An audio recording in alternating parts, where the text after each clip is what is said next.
حلالي أنت لا أخشى عذولا همه مقتي. الرحمن الرحیم نحمده ونصلي على رسوله الكریم اما بعد. محترم سامعینو، موږ د مختصر مجلس کې تاسو ته د نکاح معنی او د نکاح یو اسلامی طریقه هغه تاسو ته بیانو په مختصر الفاظو کې. نکاح په لغت کې ویل کېږي جما ته او حق د نکاح ته. دا کم چې حق د نکاح کېږي او جما کېږي دې ته په لغت کې نکاح ویل کېږي. د علما په اصطلاح کې د علماو په زبان کې نکاح د سړي او د ښځې هغه عقد او معاهدې ته ویل کېږي چې د یو سړي او د ښځې په درمیان کې داسې معاهده وشي، داسې عقد وشي چې د هغه سړي او د ښځې په درمیان کې رشته د زوجیت قایم شي. نو د سړي او د ښځې داسې عقد او معاهدې ته علما هغه نکاح وایي ده. د پیغمبر علیه السلام د بعثت نه مخکې د ښځې او د سړي د هغه کم تعلق قایمېدل چې او رشته د زوجیت چې وه او بیا د هغې یو بل سره پاتې کېدل، اولاد پیدا کېدل، بچی پیدا کېدل، د دې د جاهلیت په دور کې مختلفې طریقې وي. بعض طریقې خو ډېرې ګنده طریقې وي، غلطې طریقې وي، غیر شریفانه طریقې وي.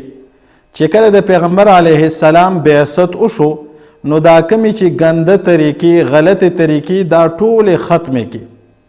یو چې بالکل عقل سره او د شرافت طریقه ده، د عقل سره مطابق طریقه د پیغمبر علیه السلام هغه طریقه باقی پرېښوده او هغې کې اصلاح وکړه، درستګي وکړه او موږ دپاره اوس هغه طریقې باندې عمل کول پکار دي.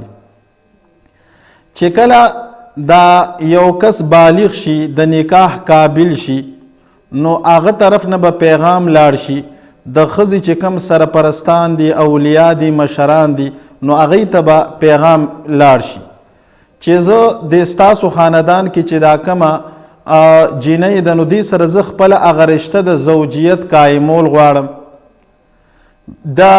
د ښځې دغه چې کوم سرپرستان دي او مشران دي، نو که دا ښځه بالغه وي، دا جینۍ بالغه وي، نو هغې نه به تپوس هم وکړي. او که جینۍ نابالغه وي نو په دې صورت کې یو خیرخواهانه هغه فیصله به وکړي.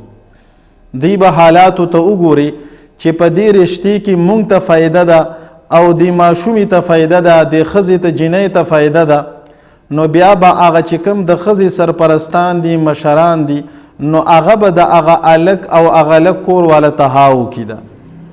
او دې نه بعد به یو مجلس د نکاح منعقد شي او هغې کې به ګواهان موجود وي او د دواړو طرف نه به ایجاب او قبول وشي.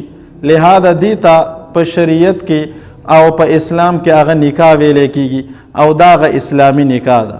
واخر دعوانا الحمدللہ رب العالمین. چینل کی اپڈیٹس حاصل کرنے کے لیے ہمارے اس چینل کو ضرور سبسکرائب کریں اور ساتھ میں بیل کا بٹن بھی دبائیں تاکہ بذریعہ نوٹیفیکیشن ہم آپ کو آگاہ کر سکیں. شکریہ.